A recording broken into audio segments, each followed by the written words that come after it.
Brother.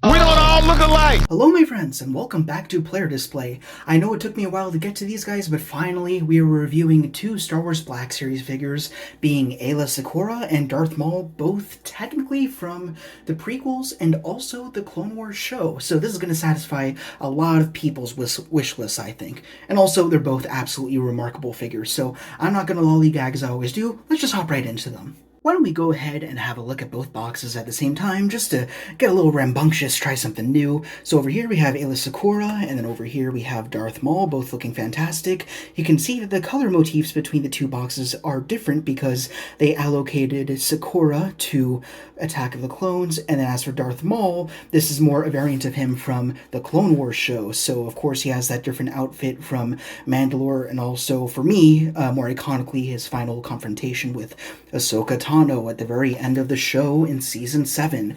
On the front, I believe this is the last wave of window boxes we are getting from Star Wars Black Series, so enjoy them while you got them.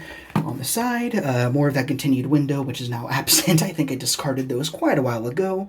There's also an opening along the top, so you can get some light going down into the figures if you're a Mint Inbox collector.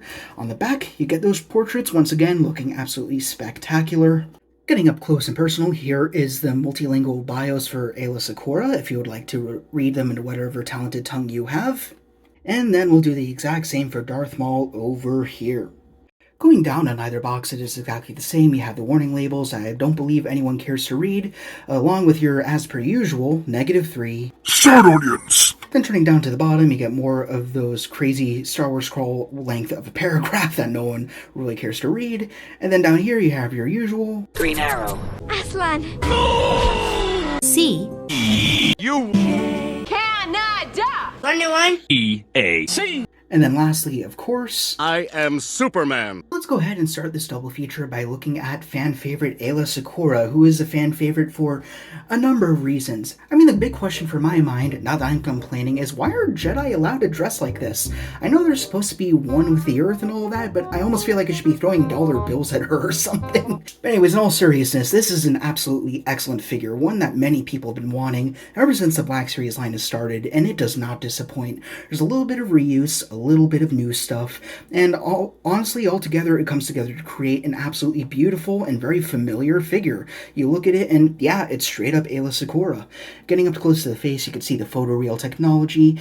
I don't think this looks exactly like the actress, and I wouldn't even go as far as saying she looks like her animated counterpart either, but this is still a working interpretation of Aayla Secura. It still reads like that Jedi you do see off and on in both the movies and the TV shows, so I have no problems here. The sculpt got the symmetry just right, all the printing is exactly where it needs to be. It's also not as shiny as photoreal has been in the past, so I feel like they are improving that formula somewhat. When you go around to the side, you have your usual trademark Leku that comes with all Twi'lek species, and then for Aayla Secura, you have kind of this headdress up at the front, then you have these brown straps going along her chin and chun on the back. Yeah, that's what they're individually called. You're learning yourself a little something.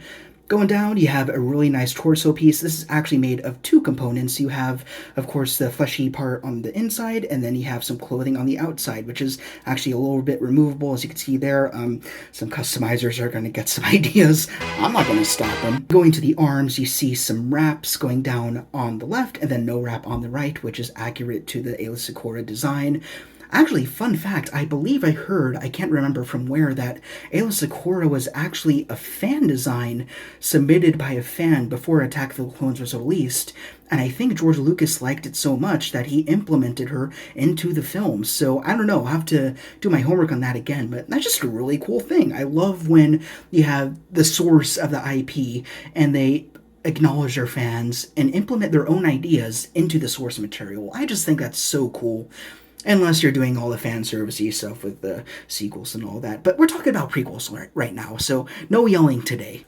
On the back of the torso, there's a continuation of her tunic sports bra thing that she has going on, but it continues with, again, those really nice rugged cloth textures. I kind of wish that maybe there was a very slight wash, because there is some very nice sculpt work going on, as you can see here, almost like it's scales or some kind of pleather.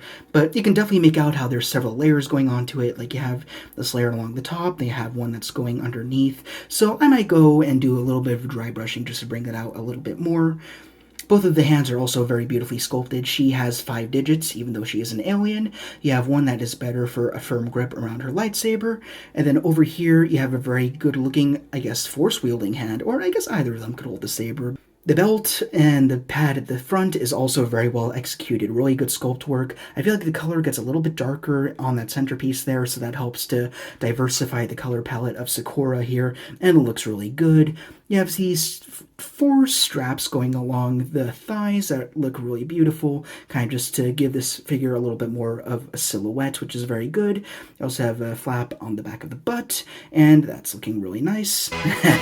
Down in the pants, I believe these legs are reused from Aura Singh. I don't have her with me at the moment, but this is a good reuse. I mean, it works for this figure. Same proportions. There are pins, but in this case, it's not a big deal.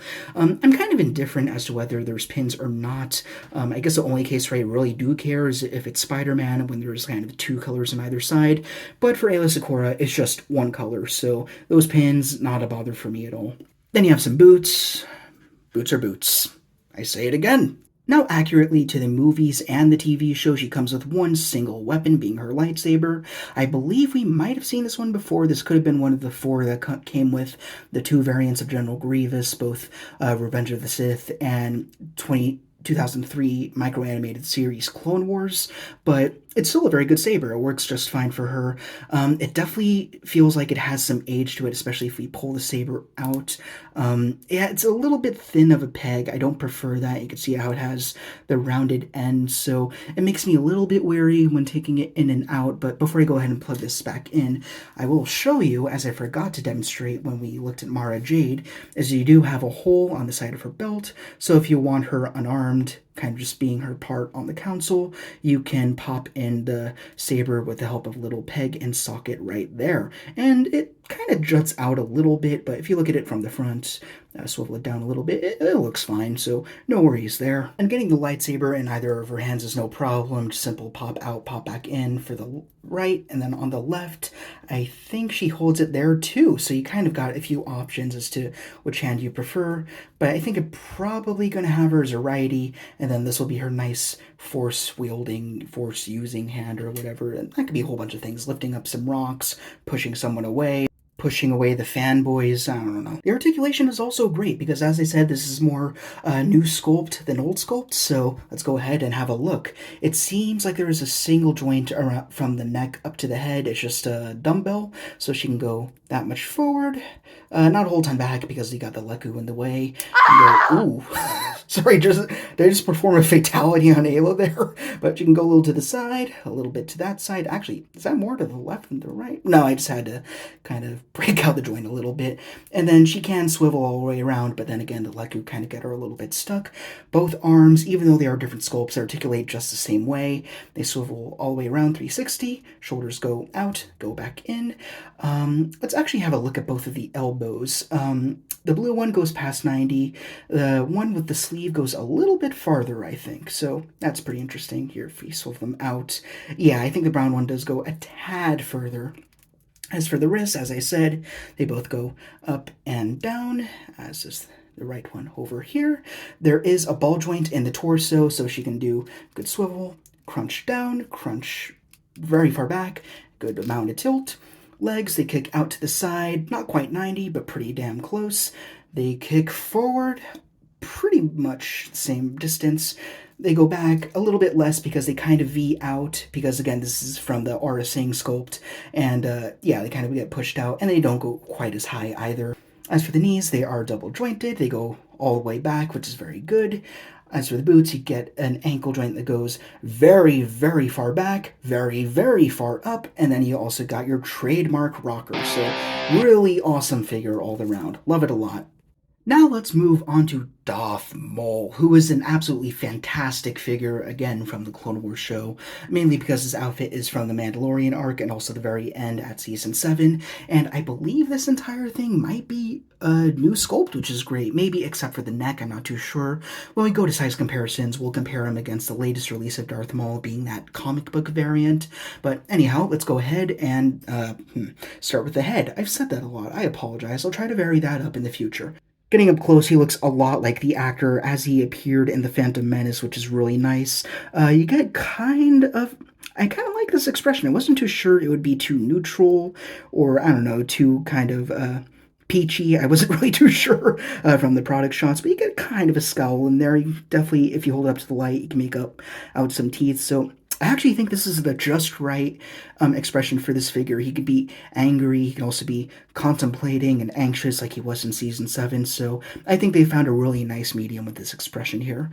Going up, I think the biggest worry whenever it comes to a Darth Maul figure is how they execute the horns, because they can sometimes get a little bit sloppy. Like you can see right up there, there's a little notch of extra plastic, which I'll need to clip off. That's not a big deal, though. But all in all, they're pretty well painted, although I think, yeah, on this side, I definitely have some paint splotch, but any errors that are going up at the horns are very easily remedied, so I'm not too worried about that. And then also, of course, you have the tattoo work on the face, which is absolutely perfect. This was definitely printed on, and it looks totally stellar. Really like it. Going down, and things just get even better. You have the exposed torso that's kind of covered behind this tunic that kind of wraps around to his back and then back to the front. Then you have this really awesome techie belt to conceal the gap between his human upper half and then his robotic bottom half, and that looks really cool. I really love the paint applications with the blue and the yellow. Of course, you can't have LEDs in there, so you might as well have a really nice spotless paint job. Up to the arms, you have shoulder pads, which as per usual are hinged to the back of the arm peg, which is also very good. And then you have some sleeves that go down, you have some bracers around the wrists, and then you also have some gloved hands looking very, very good. Going down to the waist and the legs, you have that continuation of that tunic that brings us down to the pants, which kind of have a cargo feel. They have two pockets in there. Now I think about it, what does he have in there? Like, what tools are you using? Maybe maintenance for the cybernetic legs down here. Speaking of those legs, they look really good. And actually, that being said, they're my favorite and least favorite part of this figure. First of all, they look really good. I really like the sculpt. I like the color that they went with. Second, they feel too toy. They're not painted at all. They're just kind of molded in that plastic. Well, I guess there's a slight variation. Like on the inside, you get a darker, like pewter silver, which looks really good. But I feel like these definitely need like some scoring, some weathering. So I'm probably going to go ahead and do that one day.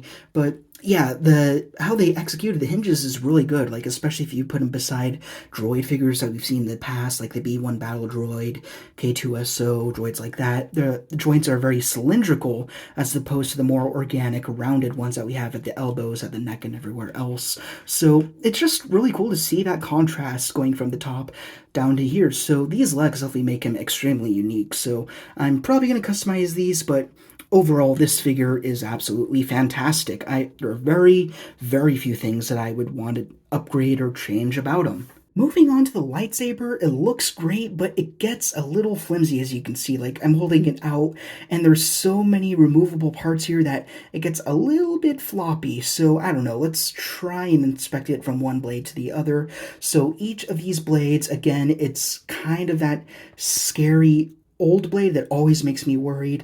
You have the rounded base, and then I think it's called a mushroom peg, as we also saw with Aayla Secura, and those peg right back in. Same goes for the other side. That actually pegs out a little bit easier, interestingly enough. And if you'll notice, looking at the hilt, you could see that on one half we have part of his hilt from Phantom Menace, and then over here, I can't recall the show exactly, but I believe he loses one half of the saber on the way, so then he builds a new one. And this is, I think, a totally new sculpt, and it integrates just fine with this other half over here. And they can also peg apart, even though I don't think they're supposed to do that in the show, but more just to fit in the packaging. And they look really cool if you want him to be double wielding. It's not a bad idea, actually. And line them back up if you want to be screen accurate. Looking at the box art, you kind of have to align the button on the new hilt with the peg on the old hilt. and then they plug together just fine. And of course, if you want to remove both blades, you have that peg here on the old half of the hilt, and then you do have a peg hole on the left side of Maul's waist, and it's going to be a little awkward because this thing is so massive. Actually, find it unrealistic he'd be carrying it here. Perhaps on his back would make more sense. And yeah, I don't like this at all. This is not going to work for me. I'm definitely going to have him holding the saber all the time. There's not really a peg going on there. Maybe if you went in with a little bit of a Dremel in there, you get a more distinct hole. Like you could see there's no plastic on the top that would create more of a socket, but it's not there. So that's a little bit strange. While we're here, I also wanted to compare Darth Maul's lightsaber to the last iteration that we just got of him. So on the left, you see the saber that we got from the comic version of Darth Maul before he got the Obi-Wan Kenobi treatment. And as you can see, both hilts are identical, except for that peg right there. And then on the right, we have the new saber where the two halves are very distinctly different and seem to have a darker silver, or is it a wash? I think it's just a darker silver, but it helps to bring out the shadows and the accent work a little bit better. So I like the sculpt of this one more, but I prefer the stability of the one that came before it. So I don't know, pick your poison, but yeah, I mean, this is the one that goes with this version of Maul that we're looking at today. Articulation, beautiful, beautiful. I think the head is exactly the same as the comic Maul. He goes that far down, that far back, he goes to the side, to this side, all the way around. It's a dumbbell joint where the head meets the neck, and then when the neck meets the torso, I think it's just a single ball there. On the shoulders, you get swivel all the way around, and actually the shoulder pad moves with it, which isn't always the case. That's really cool to see. They go past 90, going up, go back down. They both have an elbow joint that goes past 90, go back out straight. I think, yes, both wrists hinge down and up, just like that. Down on the torso, it's a little hard to tell, but there is a ball joint where the abs meet the pecs. And actually, that's a minor complaint I could have about this figure. It's kind of hard to realign them. I guess it's not too difficult, but yeah, I don't think you should be relying on this one much for articulation because of the way that the outer mold kind of cups around everything. But he does swivel down underneath the waist piece, so that looks really good. He can kick to the side that far out, then he can kick pretty much to a solid 90 forward, and then he kind of V's out going back. On the knees, single joint, but it's kind of accurate to the movie, so that's totally fine. Hits just shy of 90, and then as for the ankles, they go back, well, better angle for you, back that much, forward that much, and then they rock and roll. Very, very good. Now we move on to size comparisons for some pretty obvious figures that you want to have next to these two. On the left, we have Clone Commander Bly from the Red Line, who is, of course, the one who was Aayla Secura's friend before he involuntarily put her down as a result of Order 66, and they scale really good. I mean, obviously, a female character is going to be a little shorter than a clone trooper, being Tamora Morrison, so that looks just fine. And then on the right, you have your Walmart exclusive Season 7 version of Ahsoka Tano. Now, since we have 4 types of Darth Mauls out there, being the original Phantom Menace Darth Maul along with the Archive Wave release, if you're looking to figure out which Darth Maul you prefer, assuming the Phantom variants are too hard to acquire, I brought in the comic version so you can look at them side by side. It seems like the Phantom one is just a hair taller, although that's on behalf of the very, very dated first run of Black Series chunky legs, which I absolutely despise. But then over here, you have all the modern articulation with the Season 7 version, and it's just so much better. So for me, this is going to be my main Maul. As for this one, though, you can see I've already gone out of my way to remove the tunic to start a brand new custom I'm planning out. I'm not going to tell you what, but why don't you go ahead and guess? You probably already have a hunch, but I think we have a pretty cool customizer's journal to look forward to. Oops. Lastly, to compare them with some of our favorite oddballs on this channel, we have the Amazing Spider-Man, or the Toei series Spider-Man from Marvel Legends, and on the right we have Muck Muck. You are the key to all this. I just came here for McDonald's. You are the key to all this. I'm just gonna go home. That brings us to the end of this review, and you know what, Hasbro? Well done. You've outdone yourselves this time around. Both of these figures are absolutely excellent. I love them both really in equal measure. I mean, Darth Maul, of course, he showed up in Season 7, which was an absolutely spectacular climax for not just the show, but also all of Star Wars. It really blew my mind, so this particular design for Darth Maul really hits home for me, and between the articulation and the newly sculpted saber really just brings me back to that initial moment of seeing those episodes for the first time. Very cool.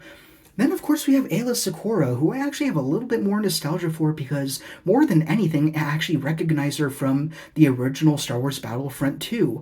And in fact, that actually makes me want to give her a green lightsaber so it could look like as she does from that game. So, you know what? I just had an idea. 1 minute here.